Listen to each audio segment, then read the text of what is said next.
ज्यांच्या एका हातात विठूचा टाळ आहे आणि दुसऱ्या हातात शोभांच्या विचारांची ढाल आहे, ज्यांच्या शब्दात क्रांतीची मशाल आहे आणि ज्यांच्या विचारात वारकरी संस्काराचा दरवळ आहे, आपल्या ओघवत्या शैलीत इतिहासाची पाने जिवंत करणारे श्यामसुंदर महाराज आज आपल्या समोर स्वराज्याची आणि वारकरी चळवळीचा सुवर्णकाळ उभा करते.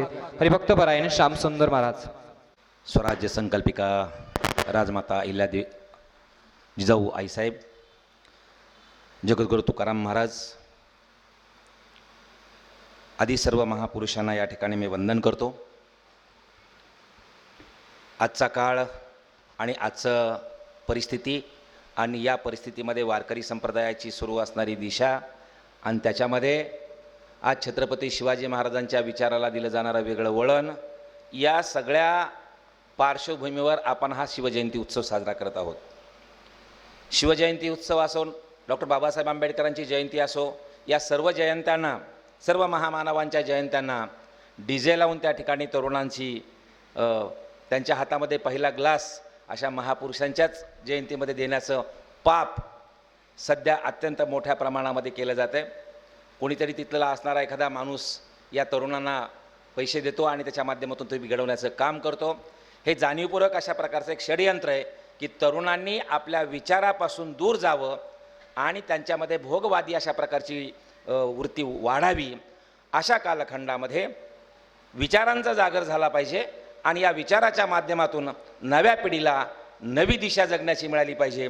या उद्देशानं आपण केलेला हा जो प्रयत्न आहे, त्या प्रयत्नासाठी मी तुम्हाला पहिल्यांदा सर्वांना लाख लाख धन्यवाद देतो. त्याचबरोबर हा विचार लहानपणापासून मुलांच्या मनामध्ये रुजला पाहिजे. लहानपणापासून मुलांनी विचार करायला सुरुवात केली पाहिजे. आणि म्हणून जो तुम्ही त्या ठिकाणी स्पर्धासुद्धा ठेवली, गायकवाड साहेब, त्या स्पर्धेबद्दलसुद्धा मी तुम्हाला खूप खूप धन्यवाद देतो. सर्वांच्या मनामध्ये असा प्रश्न निर्माण झाला असेल की आज खरं तर शिवजयंती आहे, फक्त शिवाजी महाराजांच्या चरित्रावर बोललं असतं बरं झालं असतं, पण त्याच्याशी वारकरी चळवळ का जोडल्या गेलेली आहे? वारकरी चळवळीचा विचार आणि छत्रपती शिवाजी महाराजांचा विचार हा कसा एकत्र आहे? सावंतसाहेब, काल तर मी 3 जोडलं कीर्तनामध्ये. वारकरी चळवळ, छत्रपतींचं स्वराज्य आणि त्याच्यानंतर आलेलं संविधान, यांच्यामध्ये कशी परस्पर पूरकता आहे, या सर्वांचा विचार कसा एक आहे, याची काल मांडणी केली कीर्तनातून. आणि अत्यंत चांगल्या प्रकारे सर्व आज वारकरी संप्रदायामधल्या लोकांचे कुठल्या तऱ्हेने दिशा चालू आहे असं माहीत आपल्या सर्वजण पाहतो आहोत. पण अशा कालखंडातसुद्धा कालच्या वारकऱ्यांनासुद्धा तो विषय खूप जवळचा वाटला. मग अशा प्रकारचं का वेगळा प्रकार होत आहे? कारण आपणच मगाशी अध्यक्ष साहेब बोलताना म्हणाले की लोकांना रुचेल असं देण्याची आपली प्रवृत्ती सुरुवात झालेली आहे. आमच्या कीर्तनकारांनासुद्धा अनेक कीर्तनकार चांगले आहेत, पण ते जर फक्त विचार द्यायला लागले तर मग त्यांना कीर्तनाच्या तारखा मिळत नाहीत. मात्र टिंगलटवाळी केली, महिलांची टिंगलटवाळी केली, दारुड्यांची ॲक्शन केली की मग त्या ठिकाणी कीर्तनाला खूप गर्दी होते. अशा प्रकारचा कालखंड आहे. पण आपण जर चांगला विचार दिला तर तो चांगला विचारसुद्धा स्वीकारला जातो, असं आपल्याला दिसून येते. काय अनुबंध आहे शिवाजी महाराज आणि वारकरी चळवळीचा?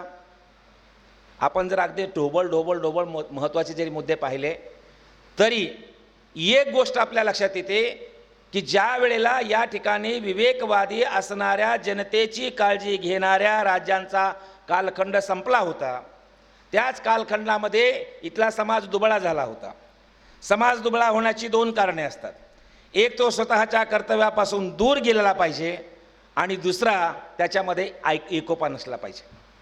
ज्या कालखंडामध्ये वारकरी चळवळ या ठिकाणी उभी राहिली, तो कालखंड पाहिला तर या ठिकाणी वर्णव्यवस्थेच्या माध्यमातून जातीमध्ये अशा प्रकारची विभागणी करण्यात आलेली होती. त्याच वेळेला कर्मकांडामध्ये समाजाला अडकवून त्या ठिकाणी त्याला आर्थिक कसं दुर्बळाकडे घेऊन जाता येईल अशा प्रकारचे प्रयत्न झाले होते आणि लोक कर्मकांडामध्ये अडकावीत यासाठी तत्कालीन व्यवस्था प्रयत्न करत होती. आपण सर्वजण जाणते आहात, रामदेवरायांचा सेनापती असणारा हेमाद्री पंडित यानं एक ग्रंथ लिहिला होता. त्या ग्रंथाचं नाव आहे चातुर्वर्ण चिंतामणी. या चातुर्वर्ण चिंतामणी नावाच्या ग्रंथामध्ये कोणत्या जातीच्या व्यक्तीने कोणत्या प्रकारचं कर्म कुठल्या वेळेला करावं अशा प्रकारचं त्याच्यामध्ये मार्गदर्शन होतं. आणि त्या कालखंडामध्ये संतश्रेष्ठ नामदेव महाराज यांनी वेगवेगळ्या जातीतल्या 24 संतांना एकत्र केलं आणि समाजामध्ये एकोपा निर्माण करण्याचा प्रयत्न केला. मी या दोघांचा अनुबंध काय ते सांगतो. आणि त्यावेळेपासून मध्ये नाथ महाराजांनी काही प्रयत्न केले आणि 16व्या शतकामध्ये छत्रपती शिवाजी महाराजांचं राज्य आलं. त्यावेळेला वारकरी संप्रदायाचं काम संपलं, कारण या स्वराज्यासाठीच त्या ठिकाणी वारकरी संप्रदाय उभा राहिला होता की काय असं म्हणायला जागा आहे. का नामदेव महाराजांनी सुरुवात केली आणि तुका झाला असे कळस. मग तुकाराम महाराज कळस का झाले?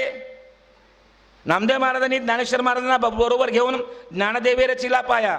आता याच्यामध्ये अनेकांचे वेगवेगळ्या प्रकारचे मतभेद आहेत, पण आम्हाला मात्र वारकरी परंपरेप्रमाणे बोलावं लागतं. काही जण म्हणतात की नामदेवे रचिला पाया, पण ते संत वचनाला त्या ठिकाणी बाधा आणल्यासारखं होईल. ज्ञानदेवे रचिला पाया आहेच, पण पाया काही डायरेक्ट आपण खोदत नाही. सावंतसाहेब एखादी तुम्हाला इमारत बांधायची आहे, एखादा सभागृह बांधायचं आहे, आपण डायरेक्ट जातो आणि खोदतो का? त्याच्या अगोदर काय करतो आपण? डिझाईन तयार करतो. आणि या वारकरी संप्रदायाची संपूर्ण डिझाईन जर कोणी केली असेल तर ती नामदेव महाराजांनी केली आहे. म्हणजे ज्ञानेश्वर महाराज वारकरी संप्रदायाचे पाया असतील, पण नामदेव महाराज हे वारकरी संप्रदायाचे आर्किटेक्चर आहेत. आता मी अशा प्रकारचं विधान केल्यानंतर आपल्यापैकी काही महाराज म्हणतील, महाराज तुम्ही बोललात महाराज आहे म्हणून आम्हाला विचारता येणार नाही. पण तसं काही करू नका. तुम्हाला माझ्या एखाद्या वक्तव्यावर जर शंका आली तर तुम्ही थेट मला विचारायचं. पण काय झालं आहे, कीर्तनकाराला लोक प्रश्न विचारत नाहीत आणि कीर्तनकाराला लोक प्रश्न विचारत नसल्यामुळं आमचं फार बरं चाललं आहे. हां, लोकांनी गपचीप ऐकायचं, उठताना असं आपलं अंग झाडायचं, त्याचं काय सांगितलं तिथं सोडायचं आणि घरी निघून जायचं, असं सगळं असल्यामुळं आमचं बरं चाललं आहे सध्या. पण ज्या दिवशी लोक कीर्तनकारांना प्रश्न विचारतील त्या दिवशी मात्र आमच्यातले अर्धे कीर्तनकार घरी पांघरून घेऊन झोपलेले असतील. आता तसे प्रयत्न सुरू झालेले आहेत. घुलेवाडीला एक कीर्तनकार म्हणाला की मला नथुराम गोडसे व्हावं लागेल, त्यावेळेला तिथल्या लोकांनी त्याला प्रश्न विचारले. असे प्रश्न विचारले पाहिजेत. तसे तुम्हीसुद्धा मला एखादं जर माझं वाक्य बरोबर वाटलं नाही तर तुम्ही तसा प्रश्न मला विचारू शकता व्याख्यान झाल्यानंतर, किंवा कीर्तनाला कधी आलो तर कीर्तनानंतर सुद्धा तुम्ही विचारू शकता. आणि म्हणून वारकरी चळवळीचे नामदेव महाराज आर्किटेक्चर आहेत. याचा पुरावा काय? याचा पुरावा असा आहे की वारकरी परंपरेच्या ज्या सगळ्या चळवळी परंपरा आहेत, या सगळ्या परंपरा जर आपण पाहिला तर त्या परंपरेची सुरुवात ही नामदेव महाराजांनी केलेली आहे. वारकरी प्रबोधनाचं माध्यम काय? कीर्तन, बरोबर आहे ना? आणि जगातलं पहिलं कीर्तन कोणी केलं असेल तर ते नामदेव महाराजांनी केले, वारकरी पद्धतीचं. मग त्याच्या अगोदर कीर्तन नव्हतं का? होतं. आजही ते कीर्तन आहे. सध्या महाराष्ट्रामध्ये 4 प्रकारच्या कीर्तन परंपरा आहेत. कुठल्या? सगळ्यात जुनी कीर्तन परंपरा नारदीय कीर्तन परंपरा. दुसरी कीर्तन परंपरा नामदेव महाराजांनी सुरू केली वारकरी कीर्तन परंपरा. तिसरी कीर्तन परंपरा रामदास स्वामींनी सुरू केली रामदासी कीर्तन परंपरा. आणि चौथी कीर्तन परंपरा गुरुदेव सेवा मंडळाची तुकडोजी महाराजांनी सुरू केलेली आणि सत्यपाल महाराज आणि अनेक पाल मंडळी जे आज करतायत, अशा प्रकारच्या 4 कीर्तन परंपरा आहेत. नामदेव महाराजांच्या अगोदर कीर्तन परंपरा होती. कुठली होती? नारदीय कीर्तन परंपरा. आणि नारदीय कीर्तन ठाकर सर आपल्याकडे होतं की नाही मला माहिती नाही, पण सदाशिव पेठेमध्ये नेहमी होतं. पुण्यात आमच्या डोंबिवलीला होतं, मुंबईमध्ये पार्ल्यामध्ये होतं. त्या कीर्तनाला असे टाळकरी नसतात. आपल्या वारकरी कीर्तनाला या बाजूला 5-25 टाळकरी, त्या बाजूला 5-25 टाळकरी. नारदीय कीर्तनात तसं नसते. या बाजूला पेटीवाला, या बाजूला तबलेवाला आणि एकच टाळ असतो, तो सुद्धा कीर्तनकाराच्या हातात असतो. जे काय सांगायचं ते एकट्यानं सांगायचं, एकट्यानंच बोलायचं आणि कीर्तन संपल्यानंतर सर्वांनी एकट्याच्याच पाया पडायचं.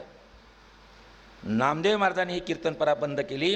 या बाजूला 5-25 टाळकरी, त्या बाजूला 5-25 टाळकरी. आणि कीर्तनकार कीर्तन करत असताना त्याला अनुरूप प्रमाण देण्याचा अधिकार हा टाळकरांना दिला.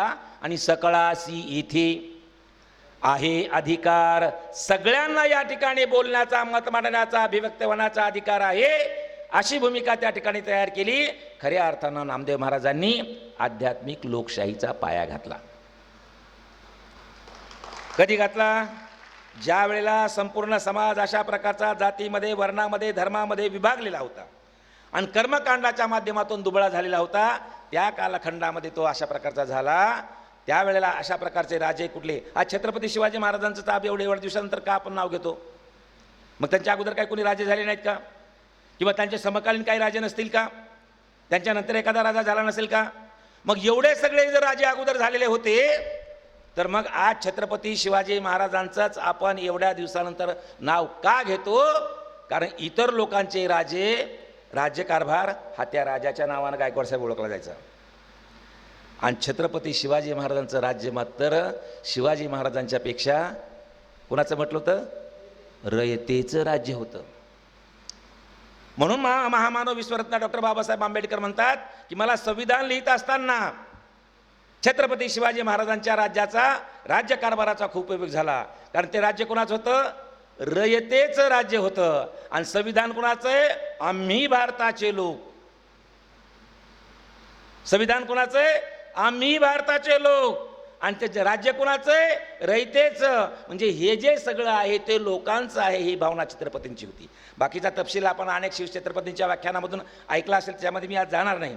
वारकरी संप्रदाय आणि छत्रपतींच्या स्वराज्याचा मी अनुबंध मांडतोय. नामदेव महाराजांनी सुरुवात केली, तुकाराम महाराज कळस का झाले? अगोदर कामधला माणूस का कुणी कळस झाला नाही? एकनाथ महाराज का कळस झाले नाहीत? त्याचं कारण असं आहे की स्वराज्य निर्माण व्हावं, त्याच्यासाठी अनुरूप अशा प्रकारची भूमिका निर्माण व्हावी, तशा प्रकारे अनुरूप समाज निर्माण व्हावा. तो समाज निर्माण झाला आणि 16व्या शतकामध्ये एक तेजस्वी अशा प्रकारचा तुकाराम महाराजांसारखा संत जन्माला आला, की ज्यांनी तुकाराम महाराजांनी आपल्या कीर्तनाच्या माध्यमातून लोकांच्या मनामध्ये स्वराज्याची बीज रुजवली. तुकाराम महाराज आणि छत्रपती शिवाजी महाराज यांचा किती अनुबंध आहे? शिवाजी महाराजांच्या लढाईचं एक कौशल्य होतं. शिवाजी महाराजांच्या लढाया कशा होत्या? गनिमी कावा. आणि हा गनिमी कावा छत्रपती शिवाजी महाराजांच्या सैन्याला कुठून कळाला असेल तर तुकाराम महाराजांच्या अभंगातून कळाला. पायिकीचे अभंग नावाचं एक स्वतंत्र प्रकरण सर तुकाराम महाराजच्या गाथ्यामध्ये, आणि त्या अभंगाच्या माध्यमातून तुकाराम महाराज सैनिकांना कसं लढलं पाहिजे, सैनिकाचा धर्म काय आहे ते सांगतात. काय म्हणतात तुकाराम महाराज? आपलं राज्य नवीन आहे, आपल्याकडे शस्त्रसाठा कमी आहे, आपल्याकडे सैन्य कमी आहे. अशा वेळेला पहिलं जर काही काम करायचं असेल तर आपलं आधी वाचवायचं, आणि ते वाचवायचं असेल तर आपल्याला राखायचं आणि परक्याला ठकवायचं. पुन्हा काय पाहिजे? पायिकाला अजून काय पाहिजे? पायिक तो जाण पायिकिनी भाव, लाग पगे ठाव चोर वाटा. पायिकाला सैनिकाला पहिलं काय माहिती पाहिजे तर चोर वाटा माहिती पाहिजे. आणि दुसरं, आपणा राखोनी अनिका ठकावे, घ्यावे सकळीक हिरोनिया. आपल्याला राखण्यासाठी अनेकांना ठकवलं पाहिजे. म्हणून आपल्या सर्वांना माहिती आहे विशाळगडाला वेढा पडला, वरचा सगळा अन्नधान्य साठा शस्त्रसाठा संपत आलेला आहे, महाराजांना खूप अडचणीची परिस्थिती निर्माण झालेली आहे. अशा वेळेला काय केलं आपल्या सर्वांना माहिती आहे? बैलाच्या शिंगाला टेंबे बांधले, त्याच्यामध्ये आमच्या शिवाजी महाराजांसारखा एक जण बसवला, तो एका बाजूला बैला पाठवून दिले, एका बाजूला डुप्लिकेट शिवाजी बसले आणि दुसऱ्या बाजूला खरे शिवाजी महाराज निघून गेले. आपणा राखोनी अनिका ठकावे, घ्यावे सकळीक हिरोनिया.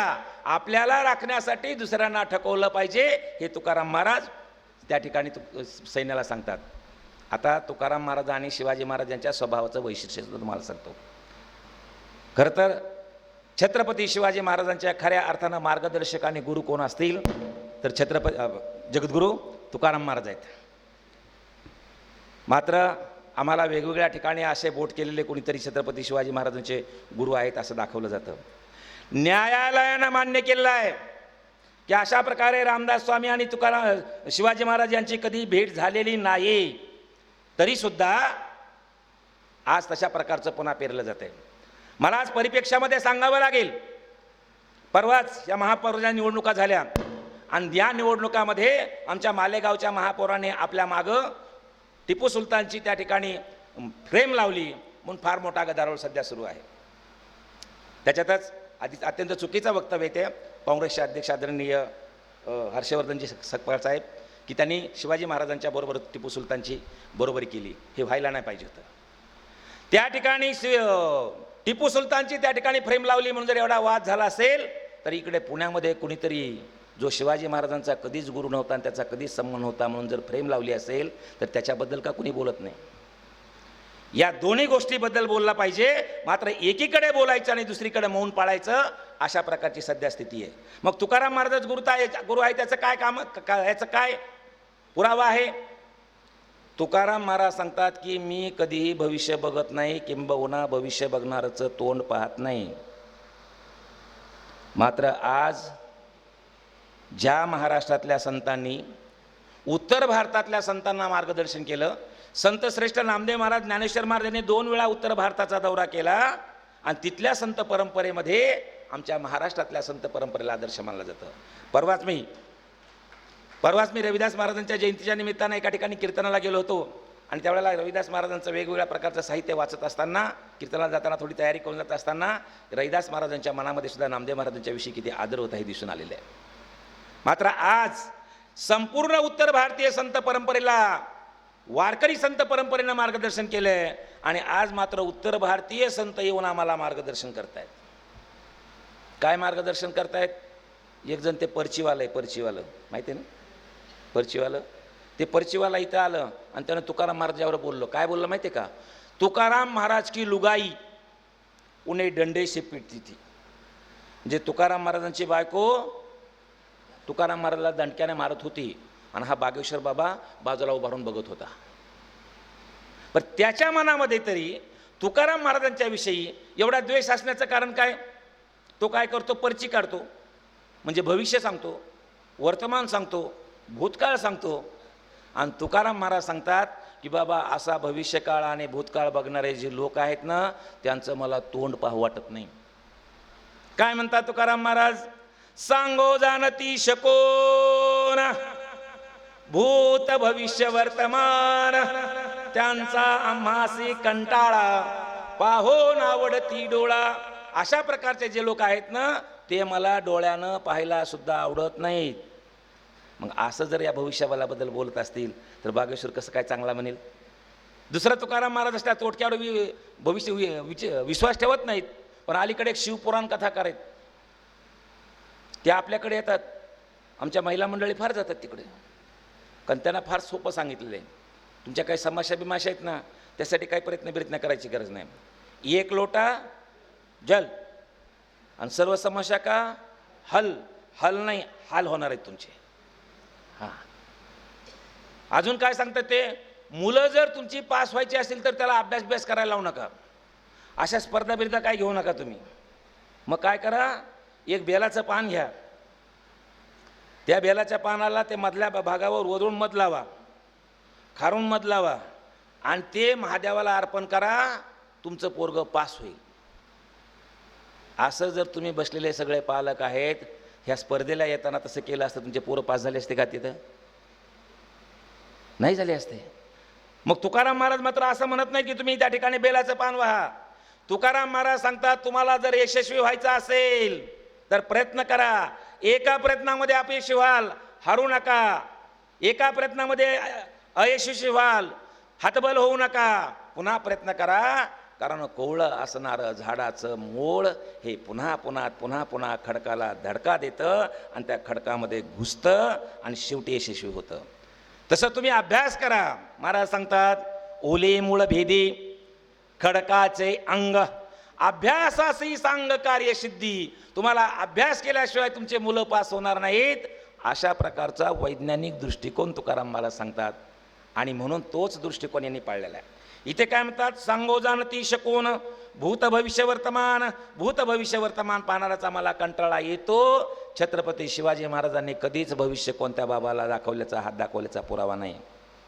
उलट ज्या काही अंधश्रद्धेमध्ये समाज गुरफटला होता त्या सगळ्या भिरकावून दिलेत. आजही किती समाजामध्ये अंधश्रद्धा आहेत. परवाच मी धावत पळत असा 2-3 दिवसाचा दौरा करून आलो, आता कालच्याच अमावस्याला, आणि संध्याकाळच्या वेळेला नीलकटर घेऊन जरा नखं काढत होतो. एवढ्यात एक महाराज मला भेटायला म्हणजे, महाराज काय आज काय आहे? म्हणलं काय? नीट आठवा. म्हणलं काय? आज अमावस्या आहे. बरं मग तुम्ही नखं कसे काय काढायला लागले? अमावस्याला नखं काढायचे नसतात. म्हणलं का काढायचे नसतात? तसं शास्त्र आहे. म्हणलं कोणत्या शास्त्रात लिहिलं आहे की नखं काढायची नाहीत म्हणून? आणि म्हणून अमावस्याला आमच्याकडे त्या ठिकाणी अपयशी किंवा अपशकुनी अशा प्रकारचं समजण्यात आलं. आपण सर्वजण जाणते आहात, छत्रपती शिवाजी महाराजांनी आपल्या सर्व मोहिमा जर कोणत्या दिवशी सुरू केल्या असतील तर त्या अमावस्या दिवशी केलेल्या आहेत. म्हणजे शिवाजी महाराजांनी कधी अंधश्रद्धेला त्या ठिकाणी थारा दिला नाही, वारकरी संप्रदायाने कधी अंधश्रद्धेला थारा दिला नाही. दोघांमधला अनुबंध आहे. अनुबंध क्रमांक 2, छत्रपती शिवाजी महाराज आणि छत्रपती तुकाराम महाराज यांची महिलाविषयीचा दृष्टिकोन जर आपण पाहिला तर आपल्या सर्वांना दिसून येतं की त्या काळचे राजे का छत्रपती शिवाजी महाराजांचंच नाव घेतो आपण. एवढ्या दिवसानंतर आम्हाला छत्रपती शिवाजी महाराजच का प्रिय वाटतात. सर्वांना माहिती आहे रयतेचं राज्य आहे. अगोदरच्या राज्यांची परंपरा होती. समजा एखाद्या सैन्य निघालेलं आहे, परभणी म्हणून ते चाललेलं आहे, पुढे कुठेतरी जालन्याला जाणार आहे, शिलूला मुक्काम पडलेला आहे. ज्या ठिकाणी मुक्काम पडला असेल त्यावेळेला त्यावेळेचे राज्याचं सैनिक आजूबाजूच्या असणाऱ्या शेतकऱ्यांचा असणारा सर्व चारा वाटेल तेवढा घ्यायचा, आपल्या त्या असणाऱ्या घोड्यांना बैलांना काही खाऊ घालायचा, नासधूस करायची आणि निघून जायचं. कोण नाव घेईल त्यांचं. छत्रपती शिवाजी महाराजांनी मात्र सक्त ताकीद दिलेली आपल्या सैन्याला की तुम्हाला जर शेतकऱ्यांचा एखादा काही चारा घ्यायचा असेल, शेतकऱ्याचं जर तुम्हाला काही घ्यायचं असेल तर पहिले त्यांचा दाम द्यायचा आणि मग त्यांच्याकडचा चारा घ्यायचा. लोकांच्या हिताचं काम छत्रपती शिवाजी महाराज करत होते आणि म्हणून छत्रपती शिवाजी महाराज लोकांना आपल्याशी वाटत होते. दान दिल्याशिवाय तुम्ही त्याच्या घ्यायचं नाही. किंबहुना शेतकऱ्यांच्या विषयी तर शिवाजी महाराजांची भूमिका आणि जगद्गुरू तुकाराम महाराजांची भूमिका किती समान आहे. आपल्याला माहिती आहे की ज्या वेळेला दुष्काळ पडला त्यावेळेला शिवाजी महाराजांनी सगळ्या असणाऱ्या शेतकऱ्यांना स्वतः त्या ठिकाणी बियाणं दिलं, त्यांचा सारा माफ केला. आज मात्र आपले सरकार पहिले वेळेला कोणतंही सरकार असू द्या, निवडणुकीच्या जाहीरनाम्यामध्ये पहिलं वाक्य असतं शेतकऱ्यांना कर्जमाफी देऊ. सरकार कोणतंही असू द्या, कोणत्याही पक्षाचं असू द्या, त्यांचं पहिलं वाक्य असतं शेतकऱ्यांना कर्जमाफी देऊ. आणि मग जे सरकार येते ते मात्र मग अभ्यास करतो, पाहून घेतो, तपासून घेतो, अशा प्रकारचं म्हणतात. आणि जे विरोधी पक्षामध्ये आहेत ते मात्र मला जोर काढतात, कोणतेही असो. अशा प्रकारच्या आज सुद्धा आपल्या शेतकऱ्यांना कर्जमाफीसाठी पुन्हा पुन्हा मोर्चे काढावे लागतात, पुन्हा पुन्हा मोर्चे काढावे लागतात.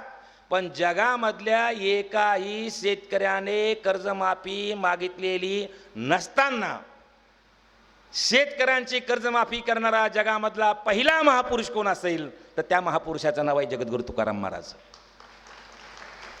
लोकांचे परिस्थिती नाही आहे, दुष्काळ पडलेला आहे, अशा कालखंडामध्ये स्वतःचं धान्य शेतकऱ्यांना वाटलं, संपलं, एवढ्यावर थांबले नाही तर शेतकऱ्यांची कर्जमाफी त्यांनी करून दाखवलेले. हाच तुकाराम महाराजांचा शेतकऱ्याकडे पाहण्याचा दृष्टिकोन, शिवाजी महाराजांचा दृष्टिकोन, महिलाकडे पाहण्याचा दृष्टिकोन सांगत होतो. आपल्या सर्वांना माहिती आहे की अगोदरचे राजे हे लोकांचं धान्य घेत होते. त्याचबरोबर जर आमचा एखादा सैनिक मोहिमेवर गेला आणि मोहिमेवर गेल्यानंतर त्याला जर एखादी सुंदर स्त्री आवडली तर तो सुंदर स्त्री घ्यायचा, आपल्या राजाला नजराणा करायचा इतर राजे. आणि ते राजे मग खुश होऊन जितकी स्त्री सुंदर असेल तितकं जास्त बक्षीस त्या सैनिकाला द्यायचा. याची सवय लागलेली, भ्रष्टाचाराची सुद्धा सवय लागते ना, तशी त्यांना पण त्या सैनिकांना पण तशी सवय लागलेली. आणि म्हणून ज्या वेळेला आपल्या कल्याणची स्वारी झाली आणि त्यावेळेला कल्याणच्या सुभेदाराची सून आमच्या छत्रपती शिवाजी महाराजांच्या समोर आणली. आपल्याला सर्वांना इतिहास माहिती सांगणार नाही, त्या ठिकाणी एका कवीची कल्पना ती तसंच असलं पाहिजे असं नाही. काय म्हणतात शिवाजी महाराज की शिवाजी महाराजांचं ते वाक्य आहे की बाबा म्हणजे कवीनं लिहिलेलं वाक्य आहे ते की अशीच असते आई आमची सुंदर रूपवती वगैरे. तिला आईसारखी म्हटले असतील पण जिजाऊ आईसाहेबासाठी कधीही शिवाजी महाराज कोणाची तुलना करू शकणार नाहीत. पण आई हा शब्द तू माझ्या आईसारखीच असं म्हणची बोलवण केली असली पाहिजे. इकडे त्यांना अर्पण केलेल्या स्त्रीच्या बद्दल शिवाजी महाराज आईच्या भूमिकेतून तिच्याकडे पाहतात. आणि इकडे तुकाराम महाराजांचं सुद्धा या परिसरामध्ये खूप त्या ठिकाणी प्रभाव वाढलेला आहे. तुकाराम महाराजांच्या कीर्तनाला त्या ठिकाणी सर्व आजूबाजूच्या परिसरामधले लोक येत आहेत. एका शूद्राच्या कीर्तनाला अशा प्रकारचे लोक जात आहेत आणि त्याच्यामुळे प्रभावित होत आहेत. त्यामुळे त्यावेळच्या प्रस्थापित व्यवस्थेला ते सहन होणं त्या ठिकाणी शक्य नव्हतं आणि म्हणून तुकाराम महाराजची बदनामी करण्याचे वेगवेगळ्या प्रकारचे प्रयत्न झाले. काय प्रयत्न झाले मारून पाहिलं बघा. इथल्या व्यवस्थेचं एक आहे, पहिल्यांदा दुर्लक्ष करायचं, इग्नोर, म्हणजे किती चांगलं काम करायला ना त्याची दखलच नाही घ्यायची. पण तुम्ही दखल न घेतल्यामुळे त्याचा प्रभाव कमी होत नसेल तर मग दडपण आणून त्याला घरी बसवायचं. आज आमच्या कोकाटे साहेबांचं व्याख्यान त्या ठिकाणी थांबवलेलं आहे. आज कोल्हे साहेबांच्या व्याख्यानाला त्या ठिकाणी आज विरोध केलेला आहे. आमच्या संविधान समता दिंडीला सुद्धा यावर्षी विरोध केलेला होता. म्हणजे अशा प्रकारे ज्या वेळेला पहिलं आमच्याकडे इग्नोर केलं, काय दिंडी काढणार आहेत जाऊ द्या, पण या संविधान दिंडीच्यामुळे हे गप बसत नाहीत. पाहिल्यानंतर सावंतसाहेब आमच्या मागे ATS स्क्वॉड लावलं. त्यावेळेला मी संकल्प केला, काय संकल्प केला की पोलीस आमच्या मागं लावल्यामुळे कदाचित तुम्हाला असं वाटत असेल की हे महाराज आता उद्यापासून हे कीर्तन संविधान कीर्तन सोडून देतील, संविधान सांगायचं सोडून देतील आणि घरी बसतील, असा जर तुमचा समज असेल तर ही आषाढी एकादशी ते पुढची आषाढी एकादशीपर्यंत मी 100 संविधान कीर्तन करील असा संकल्प केला. आणि संकल्प मी केलाय, पण नामदेव महाराज म्हणतात केला नेम चालवी माझा. नामा म्हणे केशवराजा आणि केला नेम चालवी माझा. देवा मी नेम केलाय, चालवायची जबाबदारी तुझी आहे, तसा नेम मी केला आणि चालवायची जबाबदारी तुम्ही जनता जनार्दना तुम्ही देवाने घेतलेली आहे. आज माझं त्याच्यातलं 48वं व्याख्यान आहे. संत साहित्य आणि संविधान याच्याबद्दलची मांडणी करणारं, त्याच्यामध्ये शिवाजी महाराजांच्या बरोबर आपण त्या ठिकाणी आहोत. अशा प्रकारचे छत्रपती शिवाजी महाराज स्त्रियांच्या विषयीचा असणारा दृष्टिकोन स्त्रीला परत पाठवतात. तुकाराम महाराजाला बदनाम करण्यासाठी एका सुंदर स्त्रीला पाठवलं जातं. तुकाराम महाराजांच्या जीवनामधले अनेक चमत्कार सांगितले जातात, पण मला सर्वात महत्त्वाचा चमत्कार वाटतो. तुकाराम महाराजांचं वय असं 30-32चं आहे, तारुण्याची रगांगामध्ये आहे. तुकाराम महाराज एकटे बसलेले आहेत आणि तुकाराम महाराज एकटे बसलेले असताना एक तरुण 23-24 वर्षाची तरुणी शृंगार केलेला आहे. महाराज एकांतात आहेत आणि अशा वेळेला ती तरुणी महाराजांच्या समोर जाते आणि महाराजाला आपलं सर्वस्व अर्पण करायला तयार होते. असं अर्पण करायला तयार होते त्यावेळेला तुकाराम महाराज तिला म्हणतात की बाई मी त्याच्यामधला नाही आहे, तसं करू नको तू. ऐकत नाही. शेवटी तुकाराम महाराज सांगतात जाई होतो माय न करी सायास आम्ही विष्णुदास तैसे नोही. तिला माय म्हणतात. स्वतःचं सर्वस्व अर्पण करायला आलेल्या एकांतातल्या स्त्रीला तुकाराम महाराज माय म्हणतात. आणि इकडे त्यांच्यासमोर हजर केलेल्या एका स्त्रीकडे छत्रपती शिवाजी महाराज आईच्या भूमिकेतून पाहतात. हा दोघांच्या मधला अनुबंध आहे. कर्मकांडाच्या बाबतीत आपल्याला सांगितलं की शिवाजी महाराजांनी अजिबात कर्मकांड मानलेले नाहीत. किंबहुना आपल्या या देशामधल्या लोकांना कशामुळे जर जास्त संकट आली असतील तर ती कर्मकांडामुळे आलेली आहेत. वारकरी संप्रदायानं पहिल्यांदा वारकरी संप्रदायाची स्थापनाच कशासाठी झाली असेल तर हे कर्मकांड भिरकावून देण्यासाठी. वारकरी संप्रदायाच्या अगोदर जर आपण पाहिलं तर भक्ती परंपरा अत्यंत अवघड होती. पण हे अवघड असणाऱ्या भक्तीच्या वाटा आमच्या संतांनी काय केल्या असतील तर पहिल्यांदा सोप्या केल्या. मोडोनिया वाटा सूक्ष्म दुस्तर केला राज्यभार चाले ऐसा. म्हणजे मगाशी सांगितलं कोणीतरी की आपल्याला मागच्या जन्मातलं पाप पुढच्या जन्मातलं हे असं होईल, या जन्मात हे केलं तर पुढच्या जन्मात ते होईल, अशा प्रकारची भीती दाखवली जात होती. गर्भवासाचं दुःख खूप मोठ्या प्रमाणे दाखवलं होत जात होतं. पण तुकाराम महाराज गर्भवासाला घाबरत नाहीत. आमच्या लहाने सरांनी त्याच्यामध्ये सांगितलं की तुका म्हणे गर्भवासी सुखे घालावे आम्हासी. तुकाराम महाराजचा आणखीन एक वाक्य न एका कुळती गर्भवासासाठी न धरिये पोटी भय काही. अशा प्रकारचा गर्भवास वगैरेच्या तुकाराम महाराजांनी भीती मांडलेली नाही. मुळात वारकरी संप्रदायाने या सगळ्या कर्मकांडाला भिरकावून देण्यासाठीच ही स्थापना केलेली आहे. वारकरी संप्रदायाच्या अगोदर जर तुम्हाला पुण्य मिळवायचं असेल तर 3 प्रकारचे मार्ग होते. मार्ग क्रमांक 1 ज्याच्याकडे पैसे त्याने यज्ञ करायचा. मार्ग क्रमांक 2 ज्याच्याकडे शारीरिक बळ आहे त्याने तपश्चर्या करायची. आर्थिक बळ आहे त्याने यज्ञ करायचा. शारीरिक बळ आहे त्याने तपश्चर्या करायची. आणि ज्याच्याकडे आर्थिक बळ नाही शारीरिक बळ नाही त्याने तीर्थयात्रा करीत फिरायचं. आणि हे घरदार संसार सांभाळून करता येत नव्हतं. मग घरदार सोडून करावं लागतं. वारकरी संप्रदायानं पहिल्यांदा काही सांगितलं असेल तर योगयाग आणि सिद्धी योगयाग करून कोणालाही सिद्धी प्राप्त होत नाही. काय म्हणतात ज्ञानेश्वर महाराज योगयाग विधी येणे नोहे सिद्धी वायाची उपाधी दंभ धर्म. योग करून आणि याग करून कुणालाही सिद्धी प्राप्त होत नाही. तरी सुद्धा आमचे काही महाराज मंडळी आजही म्हणतात पाऊस पडत नसला की काय करा यज्ञ करा. यज्ञ करणं सोपं आहे का हो? काय म्हणतात महाराज मंडळी पाऊस पडत नसला की यज्ञ करा. मला तर साक्षात्कार झालाय की पाऊस हा यज्ञ करून पडत नाही तर पाऊस न पडण्यासाठी जी अनेक कारणं आहेत त्याच्यात एक यज्ञ. आणि हा मला साक्षात्कार झालाय. तुम्ही म्हणाल महाराज आताच तुमचा परिचय ऐकला, या परिचयामध्ये तुम्ही पत्रकार होता, तुम्ही त्या ठिकाणी शेतकऱ्यांनी आत्महत्या करू नये म्हणून धावपळ करता, तुम्ही त्या ठिकाणी स्त्रीभ्रूण हत्या होऊ नयेत म्हणून धावपळ करता. आणि असं जर तुमची सगळी धावपळ असेल तर तुम्हाला साक्षात्कार साक होईल. कारण साक्षात्कार होण्यासाठी काय करावं लागतंय? कुठल्या तरी मंदिरात जाऊन बसावं लागते, कुठल्या तरी गुहेत जाऊन बसावं लागते, कुठेतरी एकांतात जाऊन बसावं लागते. मग जर तुम्ही एवढी धावपळ करता तर तुम्हाला साक्षात्कार होईलच कसा?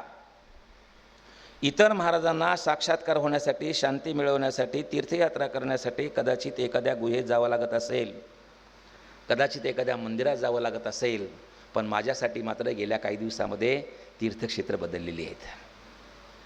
ज्या ठिकाणी शेतकरी आत्महत्या करतात त्यावेळेला शेतकऱ्याचं मनोबल वाढवणं ही माझ्यासाठी तीर्थयात्रा आहे. ज्या ठिकाणी स्त्रियावर अन्याय होतो असं वाटतं, ज्या ठिकाणी स्त्रियांच्या भ्रूण हत्या होतात असं वाटतं, त्यावेळेला त्या ठिकाणी जाऊन त्याबद्दल स्त्रियांचं महत्त्व सांगणं ही मला माझी तीर्थयात्रा वाटते. आणि म्हणून त्या 15-16च्या दुष्काळामध्ये ज्यावेळेला इकडे लातूरला, बीडला, उस्मानाबादला दुष्काळ पडला, त्यावेळेला त्या भागामध्ये फिरून मी शेतकऱ्यांचं मनोबल वाढवण्यासाठी कीर्तनं केले. बरे झाले देवा निघाले दिवाळे, बरी या दुष्काळी पीडा केली. तुकाराम महाराजांच्या काळातही दुष्काळ पडला, पण तुकाराम महाराजांनी आत्महत्या नाही केली. उलट काय म्हणले? बरं झालं. आणि तुकाराम महाराज जर अशा प्रकारचं बरं झालं म्हणून सांगत असतील तर आपण सुद्धा त्या विचाराचे वारस असू तर आपण सुद्धा आत्महत्या केली नाही पाहिजे असं सांगत त्यावेळेला फिरत होतो.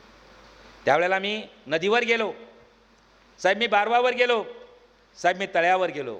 मी नदीवर गेलो, बारवावर गेलो, तळ्यावर गेलो. पाणी विहिरीत नव्हतं, पाणी बारवात नव्हतं, पाणी तळ्यात नव्हतं साहेब. पाणी त्यावेळेला एकाच ठिकाणी होतं, ते होतं शेतकऱ्यांच्या डोळ्यात.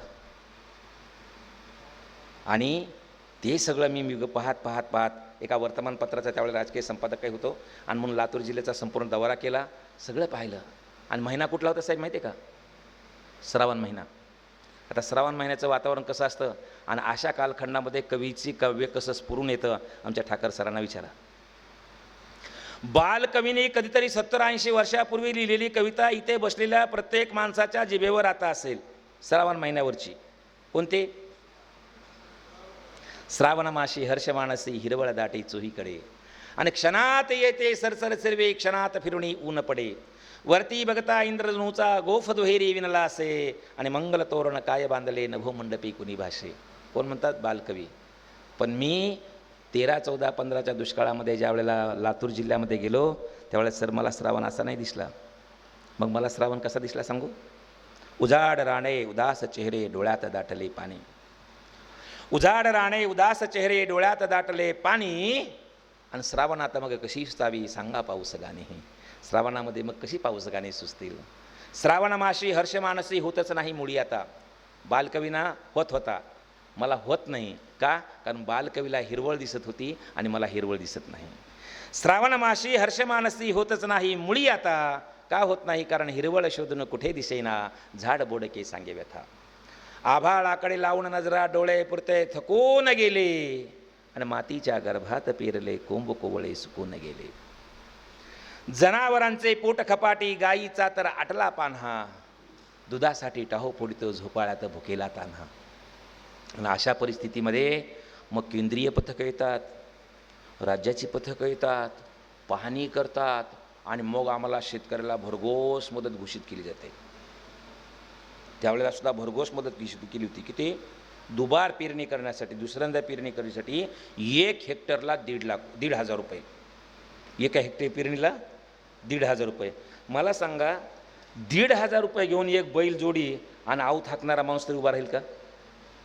मग त्यावेळेला पण मी म्हणून गेलो होतो, मग दुबार पेरणीला 1,500ची भेट आणि घेता गळपास धुऱ्याला 1,00,000 नेट. म्हणजे तुम्ही जिवंत आहेत तोपर्यंत तुम्हाला द्यायला आमच्याकडे काही नाही, पण तुम्ही ज्या वेळेला आत्महत्या कराल त्यावेळेला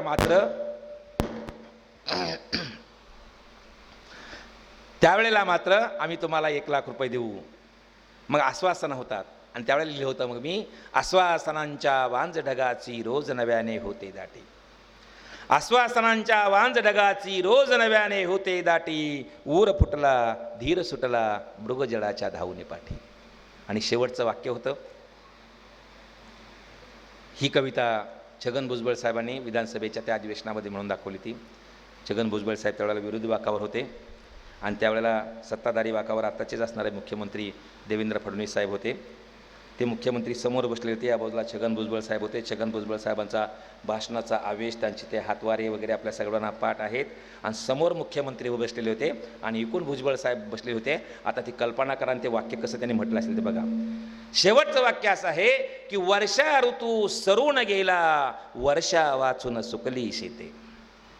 वर्षा ऋतू सरून गेला, वर्षा वाचून सुकली शेते. वर्षामध्ये मुख्यमंत्र्याला झोप तरी हो कशी येते, वर्षामध्ये मुख्यमंत्र्याला झोप तरी हो कशी येते. त्या सगळ्या दुष्काळ दौऱ्यावर मी साक्षात्कार सांगायलो त्यावेळेचा साक्षात्कार. अशा प्रकारचा संपूर्णपणे त्या ठिकाणी फिरत असताना ही कविता त्या ठिकाणी सुचली आणि ती कविता लिहिली. 2 दिवसाचा दौरा केला. तिसऱ्या दिवशी तिथले असणारे जिल्हाधिकारी, त्यावेळेला पांडुरंग पोले नावाचे जिल्हाधिकारी होते, ते पांडुरंग पोले त्या ठिकाणी बसलेले असताना त्यांना मी जाऊन बाकीची माहिती घेतली की चारा कुठून आणता, पाणी किती आणले, पाणीसाठा किती आपल्याकडे आहे. अशी औपचारिक चर्चा झाली पत्रकार म्हणून. आणि नंतर मग अनौपचारिक बोलताना मी त्यांना विचारलं की साहेब, आता सध्या तिकडं कोकणामध्ये खूप चांगला पाऊस पडतोय, आपल्या लातूरला का नाही पडत? गडचिरोलीला खूप चांगला पाऊस पडतोय, आपल्या लातूरला नाही काय पडत? अमरावतीला पण बराच झाला आहे, चिखलदऱ्याला वगैरे, आपल्याकडे का नाही पडत? पांडुरंग पोले साहेब हसले म्हणले, पाऊस पडण्यासाठी आपलं वनक्षेत्र हे 33% असावं लागतं. मग म्हणलं आपल्या लातूर जिल्ह्याचं वनक्षेत्र तुम्हाला माहिती असेल? ते म्हणले हो माहीत आहे. म्हणजे किती वनक्षेत्र आहे? म्हणले 0.7. म्हणजे 1% होण्यासाठी आम्हाला 93 पॉईंट पुढे जावं लागणार आहे. कुठल्या तोंडाने आम्हाला निसर्गाकडे पाऊस मागणार आहोत? तरी आम्ही काय म्हणतो, पाऊस पडाना गेला काय करा, यज्ञ करा. आता मला सांगा, यज्ञ करायला काय करावं लागतंय? आपले यज्ञाची तर ओळख आपल्या शाळेतच होते ना. शाळेत कधी? पहिलीला जायच्या आधी 12 खडी पाठ करतानाच ये यज्ञाचा. आणि मग तो आम्हाला यज्ञकुंड दाखवला जातो आणि तो मग यज्ञकुंड पेटलेला आहे आणि त्या यज्ञकुंडातून मग ज्वाळा निघायला लागल्यात आणि मग ते यज्ञकुंडामधला तो अग्नी सतत पेटता ठेवण्यासाठी त्याच्यामध्ये आम्हाला काय करावं लागतात? लाकडं टाकावी लागतात. कोणती लाकडं टाकावी लागतात? येड्या बाबळीची, खैराची, चंदनाची. अहो, जो वृक्ष लावल्यानंतर 100 वर्ष जगू शकतो आणि आपल्याला जगण्यासाठी आवश्यक असणारा प्राणवायू देतो, तो पिंपळ तोडायचा आणि समिधा म्हणून टाकायचा. जो वृक्ष आम्ही लावल्यानंतर 100 वर्षापेक्षा कितीही वर्ष जगू शकतो, तो वड तोडायचा आणि समिधामध्ये टाकायचा. पुन्हा तुम्ही म्हणता तसा चंदन टाकायचा आणि पुन्हा एवढं करून भागत नाही, त्याच्यामध्ये तुपाची धार लावावी लागते.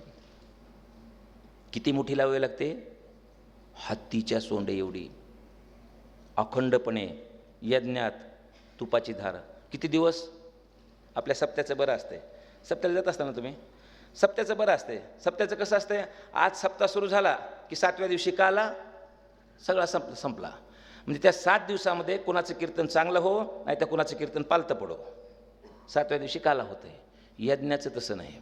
मग जोपर्यंत यज्ञदेव प्रसन्न होत नाही तोपर्यंत यज्ञामध्ये अखंड तुपाची धार लावायची. आणि किती? हत्तीच्या सोंडे एवढी. मला सांगा, हत्तीच्या सोंडे एवढी जर तुपाची धार लावली तर आपले संसार नीट राहतील का? राहतील नाही. म्हणून ज्ञानेश्वर महाराज म्हणले, योग याग विधी येणे नव्हे सिद्धी. काय भाव आहे तूप आपल्याकडे? आजी, काय भाव आहे तूप आपल्याकडं? हां, कारण आपल्याला काय तुपाचं माहिती आहे? आपल्याला फक्त खायचं माहिती आहे. यांना जास्त माहिती असतं तुपाचं. काय ताई? 800 रुपये यांच्याकडे, तुमच्याकडे 1000. हां, असं पाहिजे. ह्याला लोकशाही म्हणते. यांचं 800, यांचं 1000, तुमच्याकडे कसं काय? 1200. मग मी 1200 वाल्याला म्हणतो, बाबा त्यांचं 800 आणि तुमचं 1200 कसं काय? ते म्हणते ते मध्ये डालडा घालते असतील.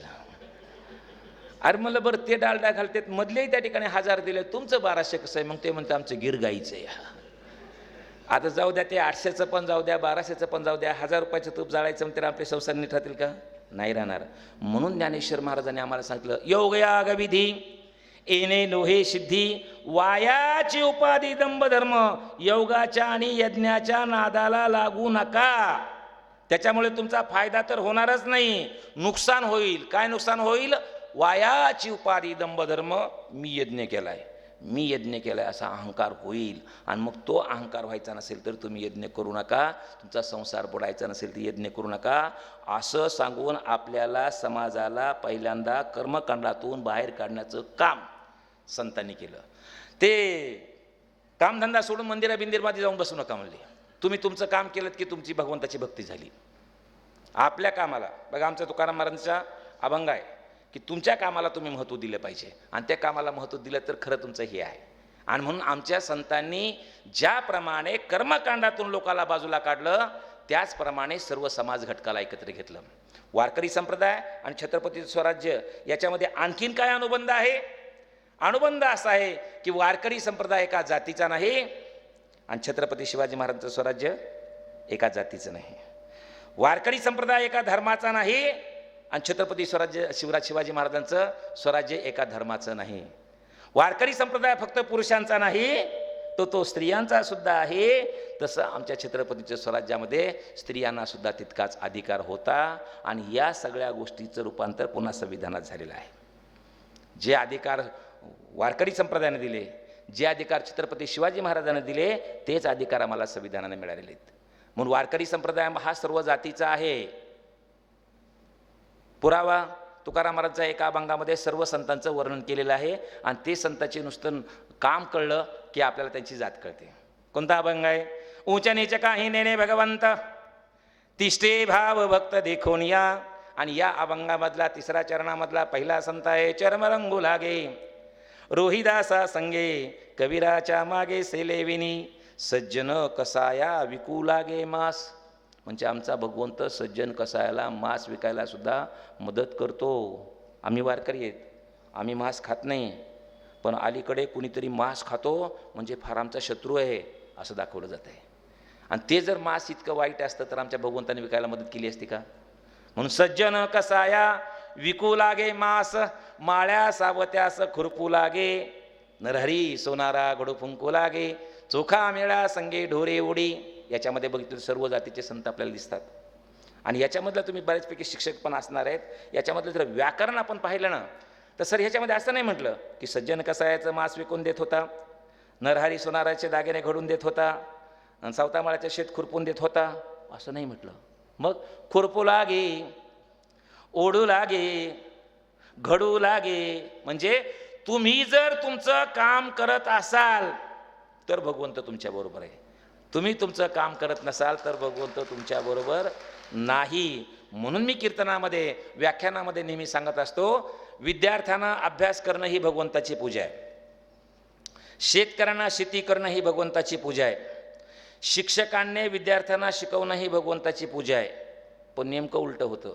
पोरं 12 महिने 8 महिने ते मोबाईल बघत बसतात, आणि उद्या परीक्षा आली की आज आई मग एक नारळ देते, पावकिलो पेढे देते, परिस्थिती गरिबी असेल तर जरा गुळ देते, अगरबत्ती देते, आणि त्या मंदिरामध्ये पाठवते. परीक्षेच्या आदल्या दिवशी जा. आणि मग ते पोरगं बी तिथं जातंय, नारळ फोडतंय, गुळ काय पेढे ठेवतंय, उदबत्ती लावतंय, आणि डोळे झाकून देवाला म्हणते, देवा मला काय म्हणते, पास कर. बरं झालं देव काय म्हणते ते तुम्हाला ऐकू येत नाही. ते जर ऐकू आलं असतं तर पुढच्या वेळेला एकाही आईनं नारळ दिलं नसतं. तुमचा पोरगा म्हणतो देवा मला पास कर, देव म्हणतो अरे गाढवा अभ्यास कर.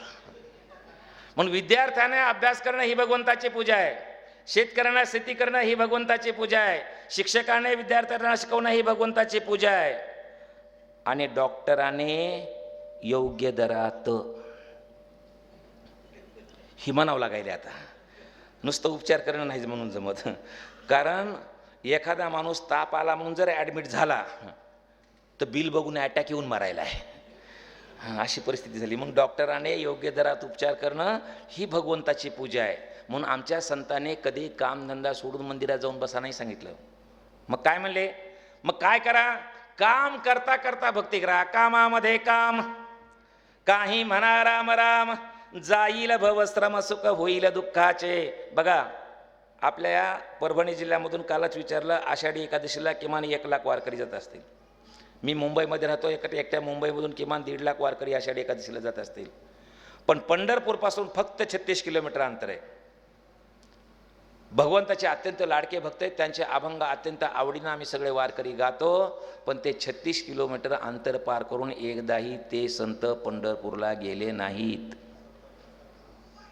आषाढी एकादशीच्या निमित्तानं सर्व संतांच्या दिंड्या पंढरपूरला जातात, पण सर्व संतांच्या दिंड्या परत निघाले की पांडुरंगाची दिंडी निघते आणि ती सावता महाराजाला भेटायला जाते.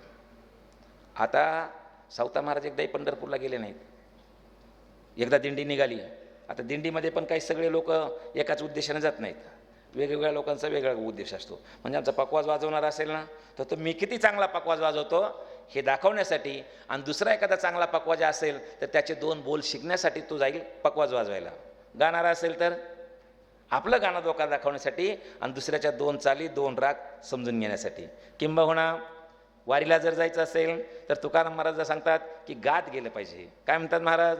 गात जागा, गात जागा, गात जागा, गात जागा, प्रेम मागा विठ्ठला.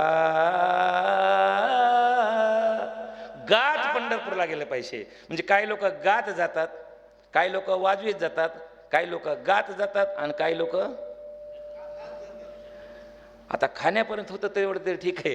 पण आता काही मंडळी तर असे करतात बघा. गेल्याच्या आषाढी एकादशीला आमची संविधान दिंडीची सगळी तयारी चालली. तेवढ्यात आमच्या बाजूच्या एक ताई आल्या. म्हणल्या, महाराज एखादी खताची गोणी रिकामी आहे का? म्हणलं काय करायचं ताई? म्हणलं पडशी बिडशी घ्यावं, कधी पिशवी बिशवी घ्यावं, काय तुम्हाला 2 लुगडे घेतले तर बस होते, एवढे काय करायची गोणी? म्हणले महाराज कपडे घ्यायला नाही गोणी पाहिजे. मग म्हणले तिकडले लोक वाटी तिथं पुण्यात. म्हणले एकदा दिंडीतून आलं की 6 महिने पोराला बिस्किट लागत नाही. म्हणजे घरीच होते सगळं. म्हणजे काही माणसं खाण्यासाठी जातात, काही माणसं गाण्यासाठी जातात, पण काही माणसं ह्या दोन्हीसाठी सुद्धा जात नाहीत.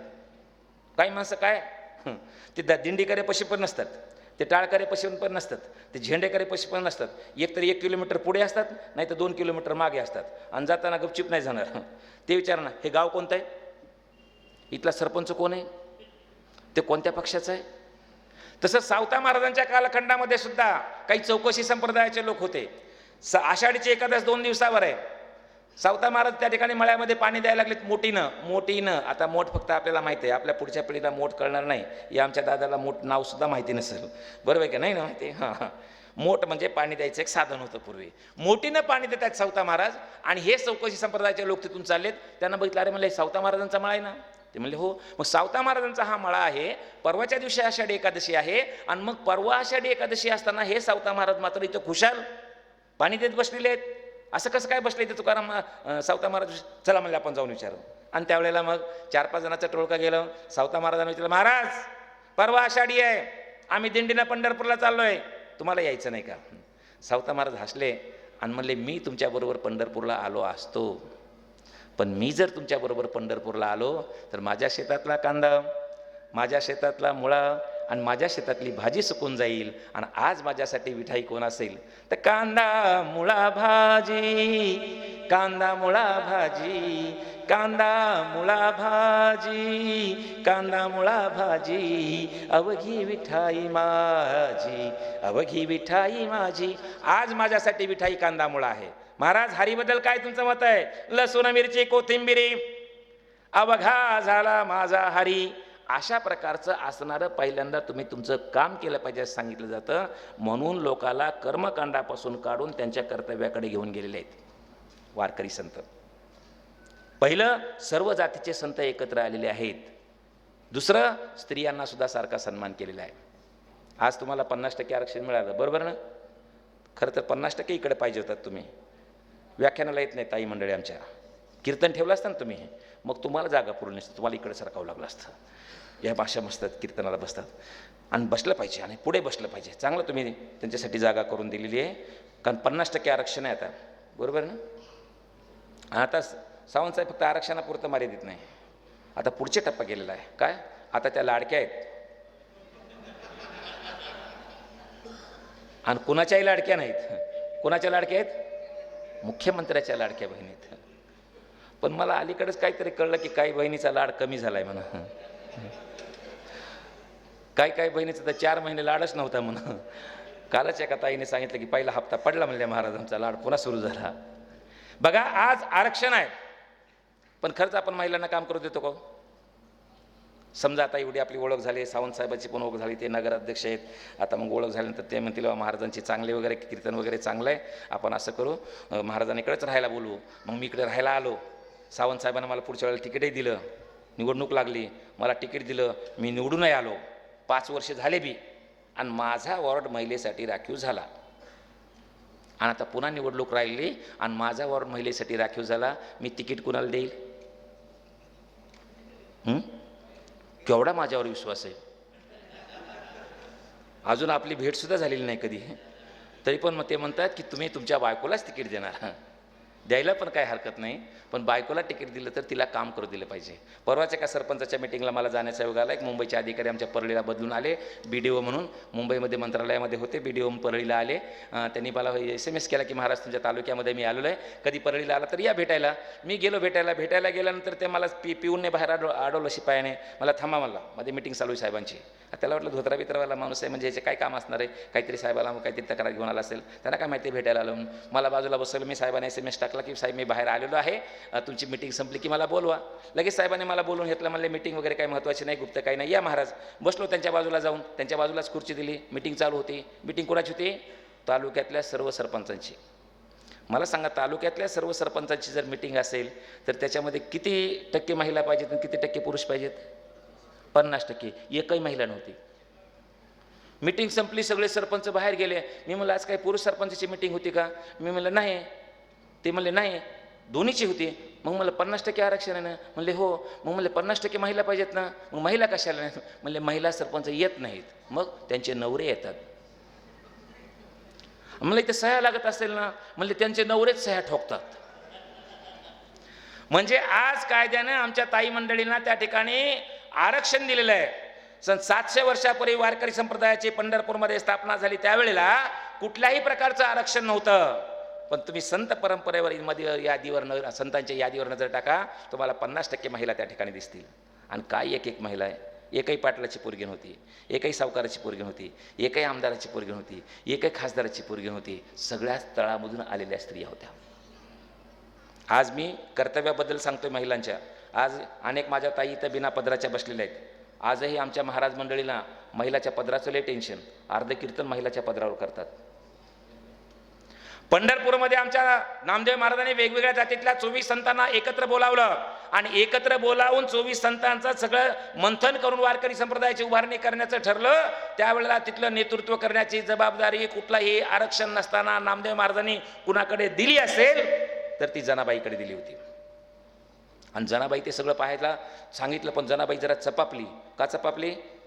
नामदेव महाराजांनी जबाबदारी का दिली? कारण नामदेव महाराजच्या घरातली सगळी कामं जनाबाई करायची आणि त्यामुळे ही नियोजन चांगलं करू शकते असं नामदेव महाराजाला वाटल्यामुळे त्याने ती जबाबदारी जनाबाईकडे दिली. पण जनाबाई चपापली. म्हणजे नामदेव महाराजच्या घरामध्ये मी काम करते म्हणले, कारण तिथले लोक मी सांगल ते सगळं ऐकतात. इथंही सगळं नेतृत्व मी करीन, पण जर एखाद्याने काम ऐकलं नाही तर मग कुणीच काम ऐकणार नाही. आणि म्हणून ती जरा चपापली. तिथं मुक्ताबाई होती. मुक्ताबाई म्हणली, जनाबाई तू जरा सुकल्यासारखी वाटतेस, तुझ्या मनामध्ये काहीतरी टेन्शन दिसतंय, काय चिंता आहे तुला? अगं म्हणले काही नाही, नामदेव महाराजांनी जबाबदारी सांगितली आहे, नेतृत्व कर म्हणतात, पण मी नेतृत्व करीलही. पण समजा जर एखाद्यानं माझं काम ऐकलं नाही तर मग कुणीच काम ऐकणार नाही. आणि मग एखाद्यानं ऐकलं नाही, हे कर रे, ते म्हणा मी नाही करणार.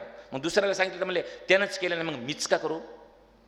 असा तिकडे प्रश्न होईल. आणि एकानं मीच का म्हणला की सगळ्या कार्यक्रमाचा इचका होऊन जाते. तुमच्यामध्ये मी नियोजन तसं कोणी केलं असतं ना तर मीच का करू, तर तसं इचका झाला असता. तुमचं सगळं ऐकतात म्हणून बरोबर चाललंय लाणे साहेब. ऐकलं नाही. मग जनाबाई म्हणली तू काय कर? म्हणली इथे सगळ्यात मान कोणाला देतात? म्हणली ज्ञानेश्वर महाराजांना. आयोजन कोणी केलंय? नामदेव महाराजांनी. म्हणली पहिले कामं ह्या दोघाला तुम्ही सांग, तू सांग. आणि मग जनाबाई पुढे येते आणि नामदेव महाराजाला सांग, नामदेव महाराज आजचं कीर्तन तुम्ही करायचं, आणि ज्ञानेश्वर महाराज आजचं तुम्ही चाल तुम्ही म्हणायची. अभंग आहे, नामदेव कीर्तन करी पुढे देव नाचे पांडुरंग, जनी म्हणे ज्ञान देवा बोला अभंग. आणि बघा, महिला शक्तीचा सन्मान शिवाजी महाराजांनी जसा केला, भारतीय संविधानाने जसा केला, तसा अगोदर वारकरी संप्रदायाने केलेला आहे. नामदेव महाराज 34 वर्ष वारकरी संप्रदायाच्या विचाराचा प्रचार आणि प्रसार करण्यासाठी पंजाबमध्ये राहिले. त्यावेळेला पंढरपूरमध्ये 34 वर्ष वारकरी संप्रदायाची धुरा कुणी सांभाळली असेल तर त्या आमच्या माता भगिनीने अर्थात जनाबाईने सांभाळलेली. जनाबाई संपूर्णपणे वारकरी संप्रदायाची आषाढीची एकादशी असेल, कार्तिकीची एकादशी असेल, महिन्याच्या पंढरपूरच्या वाऱ्या असतील, ह्या सगळ्या वाऱ्याचं नियोजन ती करायची. पण आपल्या सर्वांना माहीत आहे की एखादी महिला जर चांगलं काम करायला लागली, त्यांच्या पुरुष मंडळीच्या पोटात मळमळ व्हायला सुरुवात होते आणि मग आम्ही तिच्या चुका काढण्याचा प्रयत्न करतो. ती कुठं चुकते. पण महिला ह्या आम्ही उठायच्या झोपेतून उठायच्या अगोदर उठलेल्या असतात आणि आम्ही झोपल्यानंतर मग त्या सगळं आवरून झोपायला आलेल्या असतात. त्याच्यामुळे त्यांच्या कामात फार चुका होत नाहीत. तसं जनाबाईसुद्धा पंढरपूरमध्ये वारकरी संप्रदाय सांभाळू लागले तेव्हा तिच्या कामामध्ये चुका काढण्याचे प्रयत्न झाले, पण तिच्या कामात चुका नव्हत्या. पण ज्या वेळेला आम्हाला स्त्रियाच्या कामामध्ये चुका काढता येत नाहीत त्यावेळेला त्यांना नाउमेद करण्यासाठी आमच्याकडे एक शस्त्र आहे. काय शस्त्र आहे? आम्ही तिच्या राहणीमानावर चर्चा करतो आणि राहणीमानाच्या आडून अलगदपणे तिच्या चारित्र्याबद्दल संशय निर्माण करतो आणि चारित्र्याबद्दल चर्चा सुरू झाली की आपोआप महिला लाजून घरामध्ये बसते. असं शास्त्र आम्हाला माहिती असल्यामुळे आम्ही तशा चर्चा करतो.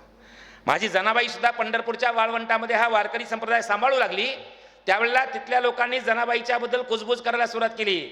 जणी रस्त्यानं चालते, पदर डोक्यावर नसतो, कशीही चालते, तिला पदराचं भान नसतं. पण तुम्हाला सांगतो जनाबाई इतकी खतरनाक, जनाबाई देवाला घाबरत नव्हती, माणसाला तर घाबरतच नव्हती, पण देवाला घाबरत नव्हती. जनाबाईने इतक्या चांगल्या शिव्या देवाला दिल्यात, जनाबाईनं जितक्या चांगल्या शिव्या देवाला दिल्यात तितक्या चांगल्या शिव्या इथे बसलेल्या आमच्या ताई मंडळींना ट्युशन जरी लावलं, कशाचं? शिव्यांचं, तरी जनाबाई इतक्या चांगल्या शिव्या देता येणार नाहीत. आहे का एखादा क्लास आपल्याकडे? सर तुमचं काहीतरी तिकडे गुरुकुल वगैरे आहे म्हणे, त्याच्यात एखादा क्लास आहे का शिव्यांचा? चांगली गोष्ट आहे. मग माझ्या मुलींना पाठवतो इकडे, कारण माझ्या मुली मुंबईत राहतात, त्यांना चांगल्या शिव्याच देता येत नाहीत. इकडे पाठवतो, आपला 8-10 दिवस राहतील, चांगल्या शिव्या शिकून मुंबईला जातील. आहे का क्लास? एकही क्लास शिव्यांचा नाही. मग शिव्या कोणच देत नाही का? आपल्याकडच्या शिव्या तर मराठवाड्यात लई प्रसिद्ध, त्यात परभणी जिल्ह्यातल्या शिव्या तर स्वरात असतात, स्वरात. एक शिवी 2 वाक्य जोडायला एक शिवीमध्ये घालावी लागते, बरोबर की नाही? जनाबाई देवाला शिव्या देते, अरे विठ्या विठ्या विठ्या, मूळ माईच्या कारट्या तुझी रांड रंडकी झाली, जन्म सावित्रा चुडाली, उभ्या राहोनी अंगणी शिव्या देती दासी जणी. अशी जनाबाई उभा राहून देवाला शिव्या द्यायची. आणि मग हे जर लोक तिला बोलत असतील तर ती ऐकून घेणार आहे का? जनाबाईनं ऐकून घेतलं. एक दिवशी बाजारात उभा राहिली, म्हणजे काय म्हणता, पदर पडला, हा पदर मी फेकून दिला. नामदेव महाराजांनी माझ्यावर वारकरी संप्रदाय सांभाळण्याची जबाबदारी दिली, पदराचं बघेल मी, आणि हा संप्रदाय सांभाळत असताना जर माझ्याकडून कधी पदर खाली पडला तर त्याची मला फिकीर नाही. आणि तुम्हाला काय सांगायचं आहे? पदर पडला म्हणून माझी चाल चांगली नाही एवढं सांगायचं ना? जनाबाई मग लिहिते, डोईचा पदर आला खांद्यावरी, भरल्या बाजारी जाईल मी.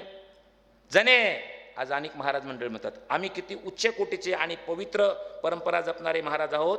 हे सांगण्यासाठी काही महाराज सांगतात, ज्या सप्त्यामध्ये महिलेचं कीर्तन असेल त्या सप्त्यात मी कीर्तन करत नाही. ते जर महाराज कीर्तनाला उभे राहिले आणि त्यावेळेला जर एखादी महिला टाळ घेऊन उभी राहिली तर ते सांगतात त्या बाईला खाली बसवा, नाहीतर मी खाली बसतो. असा जर माणूस कोणी स्त्रियांचा द्वेष करत असेल आणि तो स्वतःला कीर्तनकार म्हणून घेत असेल, वारकरी संप्रदायाचा पाईक म्हणून घेत असेल, तर तसा म्हणून घेण्याचा त्याला अधिकार नाही. जनाबाईला सुद्धा त्यावेळी म्हणले, जने तुला टाळ घेण्याचा अधिकार नाही. जनाबाई पाय रोवून उभा राहिली आणि जनाबाईने सांगितलं, हातामध्ये टाळ, खांद्यावरी विना, आता मज मना कोण करी, मला मनाई करणारे तुम्ही कोण आहात? असा खडा सवाल जनाबाई त्या ठिकाणी करते. जनाबाईने त्यावेळेला डोक्यावरचा पदर फेकून विद्रोह केला, म्हणून आज माझ्या सगळ्या ताई इथे बसू शकतात. जनाबाईने त्यावेळेला आपल्या पदरापेक्षा आपल्या कर्तव्याला महत्त्व देणाऱ्या स्त्रीचं स्वप्न पाहिलं आणि ते स्वप्न आज तुमच्या सर्वांच्या रूपाने इथे साकार झालेलं दिसतंय. म्हणून मला मध्ये मी वेरूळला एका शिबिराच्या निमित्ताने गेलो होतो आणि तिथे माझं व्याख्यान होतं. व्याख्यान संपल्यानंतर त्या ठिकाणी आम्ही ती लेण्या बघायला गेलो. त्यावेळी तिथल्या माणसानं सांगितलं, गाईडने सांगितलं की ही लेणी पूर्ण करण्यासाठी 250 वर्ष लागली. आणि 250 वर्षापूर्वीच्या माणसानं जे डिझाईन केलं होतं की त्याची वेलबुट्टी कशी असेल, त्या मूर्तीचं नाक कसं असेल, त्याच्यामध्ये मुरणी कशी असेल, हे जे 250 वर्षापूर्वी पाहिलं ते 250 वर्षानंतर पूर्ण झालं.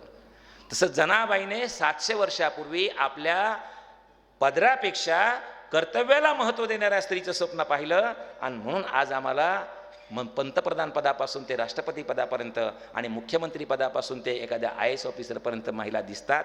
त्याचा पहिला विद्रोह हा जनाबाईचा आहे. आणि म्हणून जे समतेची भूमिका आहे, जातीय समता, धार्मिक समता, म्हणून छत्रपती शिवाजी महाराजांच्या काळामध्ये सुद्धा स्त्रियांना कमी लेखलं नाही. छत्रपती शिवाजी महाराजांच्या काळामध्ये सुद्धा कोणाला जातीवरून दूर लोटलं नाही. आज छत्रपती शिवाजी महाराजांचं नाव घेऊन विशिष्ट लोकांना त्या ठिकाणी विशिष्ट धर्माच्या लोकांच्या मनात भीती निर्माण करण्याचं काम सुरू केलं जाते. गायकवाड साहेब, लहाने साहेब, संपूर्ण मराठा सेवा संघाच्या संपूर्ण कार्यकर्त्यांना मी दंडवत घालणार आहे या ठिकाणी. छत्रपती पूर्वीच्या काळामध्ये एखाद्या विशिष्ट समाजाच्या लोकांच्या, विशिष्ट धर्माच्या लोकांच्या मनात जर धडकी भरवायची असेल आणि त्यांच्या वस्तीतून जर शिवाजी महाराजांची मिरवणूक निघाली तर जय भवानी, जय शिवाजी, जय भवानी, जय शिवाजी अशा प्रकारच्या घोषणा देऊन त्या समाजाला भयभीत केलं जात होतं. पण गायकवाड साहेब, लहाने साहेब, खेडेकर साहेबांच्या मार्गदर्शनाखाली तुम्ही सर्वसमावेशक शिवाजी महाराज लोकांपर्यंत नेले. शिवाजी महाराज कुठल्या एका जातीचे नव्हते, कुठल्या एका धर्माचे नव्हते, कुठल्या एका पंथाचे नव्हते, तर ते माणूसपणाचा सन्मान करणारे होते. ही भूमिका तुम्ही लोकांपर्यंत पोहोचवली आणि ती भूमिका लोकांपर्यंत पोहोचवल्यामुळं आज शिवाजी महाराजांचं नाव विशिष्ट समाजाच्या मनात दहशत पसरवण्यासाठी वापरलं जात नाही. शिवाजी महाराज दहशत पसरवणाऱ्या लोकांच्या हातातून काढून घेण्याचं मोठं काम तुम्ही केलेलं आहे. आणि म्हणून आज त्यांना दुसरा पर्याय शोधावा लागलेला आहे. आज जय शिवाजी, जय भवानी म्हणून ज्या घोषणा दिल्या जात होत्या दहशत पसरवण्यासाठी, आज त्या ठिकाणी जय श्रीरामच्या घोषणा दिल्या जात आहेत. रामराम आमच्यामधला बंद केला आणि आता जय श्रीराम सुरू झालेला आहे. आता श्रीराम लोकांच्या मनामध्ये धडकी पसरवण्यासाठी निर्माण केला आहे. आपण गेल्या वर्षीच मी अमरावतीला रामनवमीच्या दिवशी होतो. आता आमचा राम कसा आहे, मी गावामध्ये असतं तर भावार्थ रामाने सांगायला जातो. कसा आहे राम आमचा? राम दिनाचा दयाळू, राम कृपेचा कोवळा, अशा प्रकारचा कृपाळू, दिनाचा दयाळू असणारा राम. मात्र आज रामनवमीला असा कृपाळू असणारा राम, स्नेहानं पाहणारा राम आम्हाला दिसत नाही. मग तो धनुष्य हातामध्ये घेतलेला आहे आणि तो कोणाला तरी मारायला तयार झालेला आहे. मारुतीसुद्धा आमचा 6 पॅक आहे आता. असा तसा नाही मारुती, म्हणजे पुढे माणूस आला की त्याचा दरडत दाबायला मारुती टपलेला आहे. अशा प्रकारची ही प्रतीकं आज विशिष्ट धर्माच्या मनामध्ये भीती निर्माण करण्यासाठी निर्माण केली जात आहेत. ह्याच्यासाठी सुद्धा आपण सर्वांनी जागरूक राहून त्या ठिकाणी योग्य अशा प्रकारचे पर्याय शोधले पाहिजेत. वारकरी संप्रदाय एका जातीचा नाही, छत्रपती शिवाजी महाराजांचं स्वराज्य एका जातीचं नाही. आज शिवाजी महाराजांचं नाव घेऊन विशिष्ट धर्माच्या विरुद्धचे शिवाजी महाराज होते अशा प्रकारचं आम्हाला सांगितलं जात आहे. वारकरी संप्रदाय सुद्धा विशिष्ट धर्माचा द्वेष करत नाही मूळ, पण आज आमचे सगळे कीर्तनकार मात्र तसं सांगायला लागलेत. आज तुम्ही पाहिलं असेल मागच्या निवडणुकीच्या वेळेला की लव जिहादच्या बद्दल बोललं जात आहे. त्या ठिकाणी दुसरं तुमचं कुठलं लँड जिहाद किंवा बोर्डाच्या माध्यमातून तुमच्या आजूबाजूच्या जमिनी सगळ्या खरेदी केलेल्या आहेत आणि आता तुम्हाला गावात यायला मुस्लिम माणसं तुम्हाला त्या ठिकाणी गावात येऊ देणार नाहीत. अशा प्रकारे आमचे कीर्तनकार सांगतायत. हा विचार वारकऱ्यांचा नाही. वारकरी संप्रदाय एका जातीचा नाही, सर्व जातीचे संत सांगितले. तसा वारकरी संप्रदाय एका धर्माचा सुद्धा नाही. असं ज्या वेळेला मी म्हणतो त्यावेळेला मात्र काही लोकांच्या कपाळावर असे डिवायडर उभे राहतात. डिवायडर म्हणजे आट्या. सर्व धर्माचा कसं काय, वारकरी संप्रदाय तर फक्त गर्वशक हो असं आहे. मग त्यांना सांगावं लागतं की तुकाराम महाराजांचं ऐका, श्यामसुंदर महाराजांना काय को. तुकाराम महाराज काय सांगतात, याता याती धर्म नाही विष्णुदासा जात आणि धर्म. अगोदर सांगता आम्हाला काय सांगितलं, आपल्याला वार करायला जात नसते, धर्मसुद्धा नाही, हे तुकाराम महाराज सांगतात. किंबहुना तुकाराम महाराजांनी आपल्या अगोदर कोण कोण वारकरी संप्रदायामध्ये होऊन गेलं याची यादी या अभंगामध्ये दिलेली आहे. अभंगाची सुरुवात आहे, पवित्रते कोळ पावन तो देश जेथे हरीचे दास जन्म घेती. आणि त्या अभंगामध्ये तुकाराम महाराज मुस्लिम समाजामधले कोण कोण संत होते त्याची यादी देत असताना सांगतात, कबीर मोमीन लतिफा मुसलमान सेना नावी जान विष्णुदास. कबीर, मोमीन, लतिफा. आपल्या पलीकडच्या नगर जिल्ह्यामध्ये तर एक संत होऊन गेले ज्यांचे मराठीमध्ये अभंग आहेत. शेख मोहम्मद, काटे केतकीच्या झाडा आत फुलला केवडा. असा वारकरी संप्रदायामध्ये आत्तापर्यंत मी केलेल्या मला मिळालेल्या माहितीनुसार 42 संत होऊन गेलेत. 42 संत. तुम्ही म्हणाल महाराज ते जुनं नका सांगू मला. आज प्रत्येक मुसलमान हा दरोडेखोर असतो, प्रत्येक मुसलमान हा लवजिहाद करणारा असतो, प्रत्येक मुसलमान हा बॉम्बस्फोट करणारा असतो. अशा प्रकारे मुस्लिम समाजाविषयीचा द्वेष व्हॉट्सअप इंडस्ट्रीच्या माध्यमातून आमच्या मनावर बिंबवला जात असताना आज एखादा मुसलमान आहे का की जो खांद्यावर विना घेतो आणि तुम्ही सांगता तो वारकरी संप्रदायाचा विचार सांगतो, असा एक तरी मुसलमान आज या देशामध्ये आहे का, या महाराष्ट्रामध्ये आहे का? असा प्रश्न आपल्या काही लोकांच्या मनामध्ये निर्माण होईल. ते सांगताना आम्हाला सांगावं लागेल की आजही 22 मुसलमान कीर्तनकार आहेत. त्याच्यामध्ये आमच्या निफाडचे जलाल महाराज सय्यद आहेत. जलाल महाराजांचं एक वाक्य सांगतो तुम्हाला. जलाल महाराज म्हणतात, मंदिर बांधलं, कुणी बांधलं? वरून देव आला आणि लगे एका रात्रीत मंदिर उभं केलं. देवानं बांधलं? नाही. मशीद बांधली, अल्ला आला वरून आणि त्यानं मशीद बांधली. असं झालं का? नाही. म्हणजे मंदिर आणि मशीद ही कलाकृती कोणाची आहे? माणसाची आहे.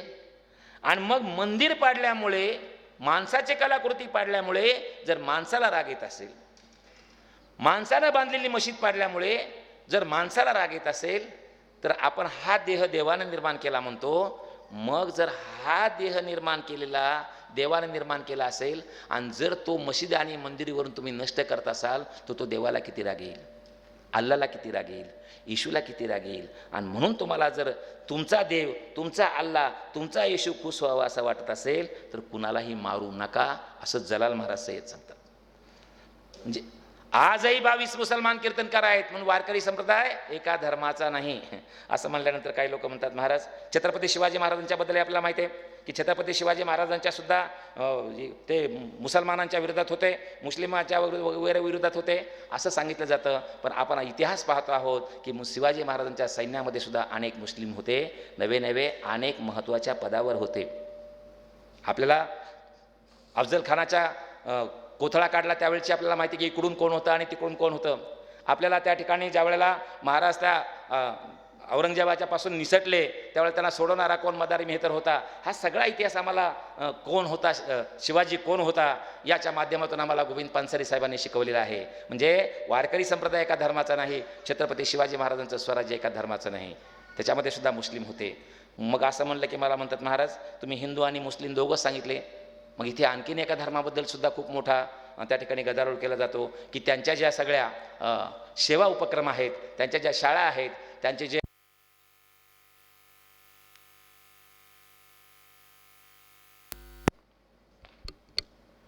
लाईट आहेत, हे वृद्धाश्रम हे फक्त याच्यासाठी नाहीत, तर ते कशासाठी आहेत की धर्मप्रचारासाठी आहेत. असा प्रचार केला जातो. कोणत्या धर्माबद्दल? ख्रिश्चन.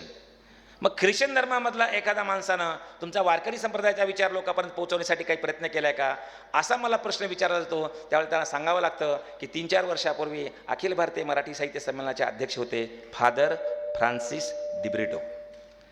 फादर फ्रान्सिस दिब्रिटो यांचं सगळं जर साहित्य आपण पाहिलं तर ते सगळं साहित्य हे आपल्याला संत विचारावर, वारकरी संप्रदायावर त्या ठिकाणी चिंतन केलेलं दिसून येतं. त्यांची PhD सुद्धा वारकरी संप्रदायाच्या विचारावर त्या ठिकाणी होती, त्यांचं साहित्यसुद्धा त्याच्यावर होतं.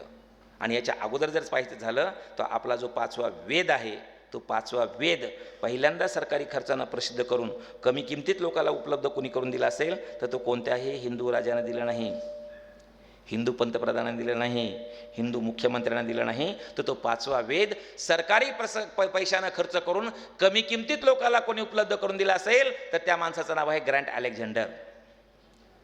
कोण आहेत ग्रँट अलेक्झांडर? ग्रँट अलेक्झांडर हे मुंबई विद्यापीठाचे पहिले कुलगुरू. आता मला सांगा, इंग्रज आपल्या देशामध्ये आले, काय म्हणून आले? व्यापारी म्हणून आले. इथल्या संस्कृतीचा अभ्यास केला, इथल्या मातीचा अभ्यास केला, इथल्या ग्रंथाचा अभ्यास केला, इथल्या साहित्याचा अभ्यास केला. ग्रँट अलेक्झांडर हे मुंबई विद्यापीठाचे कुलगुरू, त्याचबरोबर द्विभाषिक राज्याचे पहिले गव्हर्नर, राज्यपाल, आणि ते साहित्यिक असल्यामुळे ते इथल्या साहित्याचा अभ्यास करत होते. म्हणजे आमच्या कानडीमधल्या बसवेश्वरांचं एखादं वचन वाचायचं असेल तर ज्याला कानडी येतं आणि ज्याला इंग्रजीत त्याला बसवायचं, कानडीमध्ये वाचायला लावायचं आणि इंग्रजीमध्ये समजून घ्यायचं. आमच्या रविदास महाराजांचा एखादा दोहा समजून घ्यायचा त्याला हिंदी येतं आणि ज्याला इंग्रजी येतं त्याला बसवायचं, त्याच्याकडून दोहा समजून घ्यायचा, हिंदीमध्ये त्याला वाचायला लावायचा आणि इंग्रजीमध्ये समजून घ्यायचा. आणि हे सगळं वाचत असताना महाराष्ट्रातल्या परंपरेकडे ते आले, त्यावेळेला त्यांच्या वाचनामध्ये तुकाराम महाराजची गाथा आली आणि त्या गाथ्यामधला एक अभंग वाचत असताना एक अभंग त्यांच्या वाचनामध्ये असा आला की ज्या अभंगाच्या माध्यमातून तुकाराम महाराज सांगत होते की श्यामसुंदर महाराज किती बस बदलत उशिरा का असेना इथे पोचले. खरं तर मी दिलगिरी व्यक्त करायला पाहिजे होती सुरुवातीलाच, मी पुन्हा एकदा दिलगिरी व्यक्त करतो की मला यायला उशीर झाला. आणि किती त्या ठिकाणी धावत पळता आले आणि कितीही चांगलं व्याख्यान कीर्तन केलं तरी त्यांना संत म्हणता येत नाही. काय म्हणतात तुकाराम महाराज? नव्हती ते संत करिता कीर्तन, सांगता पुराण नव्हती. संत कीर्तन करणारा संत नाही, पुराण सांगणारा संत नाही. मग तुकाराम महाराजाला विचारलं, महाराज भगवे कपडे घालतात त्याला तरी संत म्हणता येईल ना? तुकाराम महाराज म्हणले, त्याला तर अजिबात संत म्हणू नका. पण तुम्हाला सांगतो, जे बोगस संत आहेत ना त्यांचे प्रचारक लय भारी असतात. ते म्हणतात आमचे बाबा एवढे श्रेष्ठ आहेत की 6 महिने गुहेत राहतात आणि 1च महिना बाहेर येतात. आणि ज्यांचं भाग्य थोर आहे त्यांना दर्शन मिळतं. मग आपल्याला लय जोर असतो, कशाला थोर व्हायचा? मग आम्ही म्हणतो आपण त्या दर्शनाचं बघा ना जरा तुमची ओळख. छे छे छे छे छे. ज्या वेळेला तुमचं भाग्य उजळेल त्यावेळेला तुम्हाला दर्शन मिळेल. मग असं आपण त्याच्या पक्के कह्यात अडकलोय असं लक्षात आलं की मग ते एक दिवशी हळूच म्हणतो, काय बाबा, बाबा बी जवळचे, तुम्ही बी जवळचे, आता काय मला तुम्हाला पण नाहीच म्हणताय ना. बाबाला पण काय असं, बाबा तर काय कोणाला प्रसन्न झाल्याशिवाय दर्शन मिळत नाही, तसे बाबा दर्शन देत नाहीत. पण मी तुमच्यासाठी काहीतरी करतो, मी तुमच्यासाठी काहीतरी करतो, पण तुम्ही बाबाच्या मठासाठी जरा 2-4 लाख रुपयाची सोय करा. मग आपण एकाने तुकाराम महाराजांच्या काळामध्ये असंच एकाने 4 लाखाची सोय केली, दर्शनाला जायचं ठरवलं.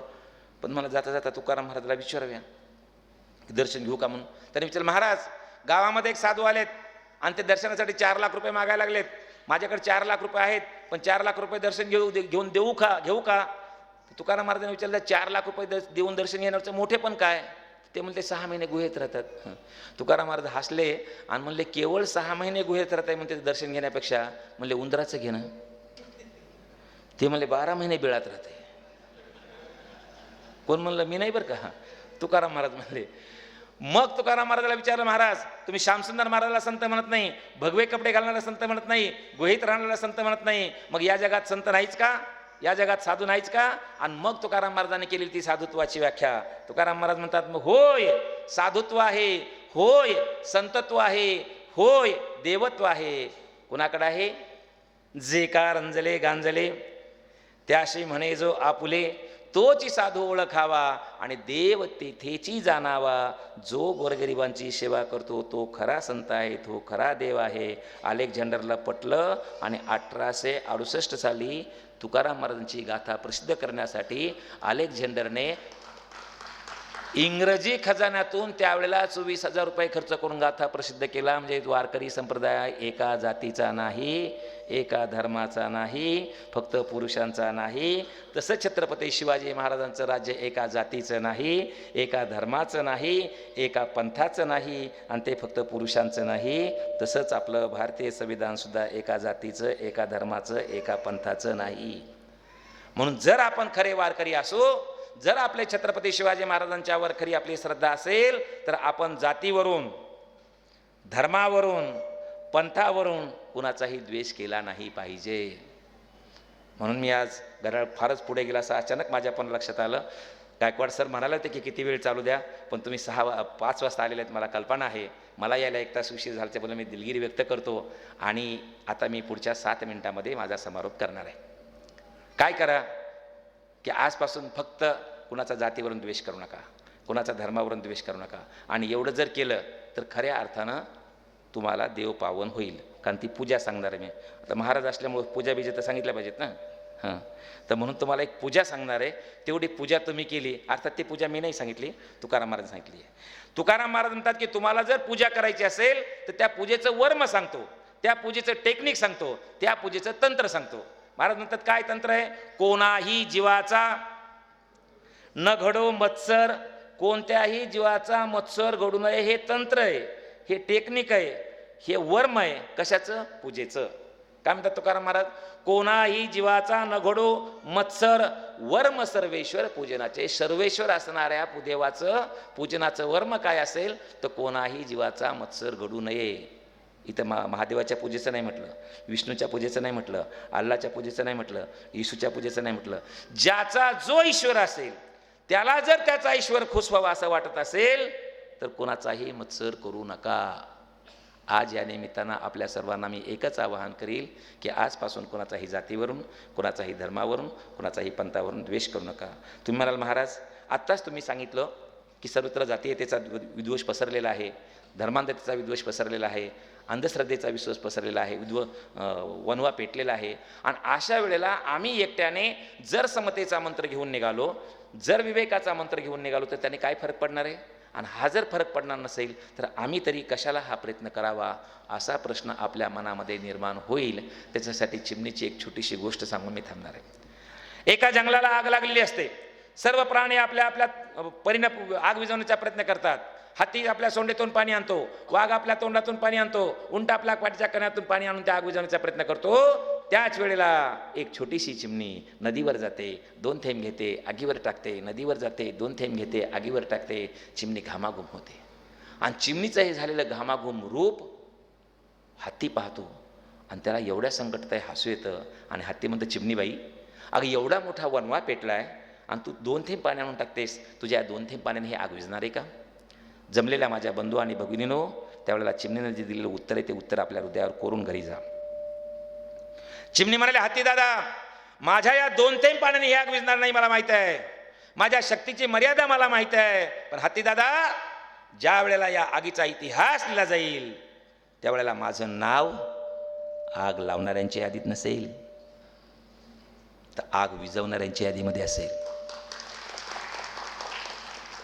मी आपल्या सर्वांना एकच आवाहन करील की ज्या वेळेला सेलूचा इतिहास लिहिला जाईल, ज्या वेळेला परभणी जिल्ह्याचा इतिहास लिहिला जाईल, ज्या वेळेला मराठवाड्याचा इतिहास लिहिला जाईल, ज्या वेळेला महाराष्ट्राचा इतिहास लिहिला जाईल, त्यावेळेला संकल्प करा की माझं नाव इथे जात्यांधता पसरवण्याच्या यादीत नसेल, इथे धर्मांधता पसरवण्याच्या यादीमध्ये नसेल, इथे अंधश्रद्धा पसरवण्याच्या यादीत नसेल, इथे स्त्रियांचा द्वेष करण्याच्या यादीत नसेल, तर या देशाला प्रगल्भ करण्यासाठी, मजबूत करण्यासाठी ज्या ज्या महापुरुषांनी प्रयत्न केले त्या महापुरुषांच्या यादीत शेवटचं तरी माझं नाव राहावं असा आपण संकल्प करावा, अशी अपेक्षा व्यक्त करतो आणि थांबतो. जय हिंद, जय महाराष्ट्र, जय शिवराय.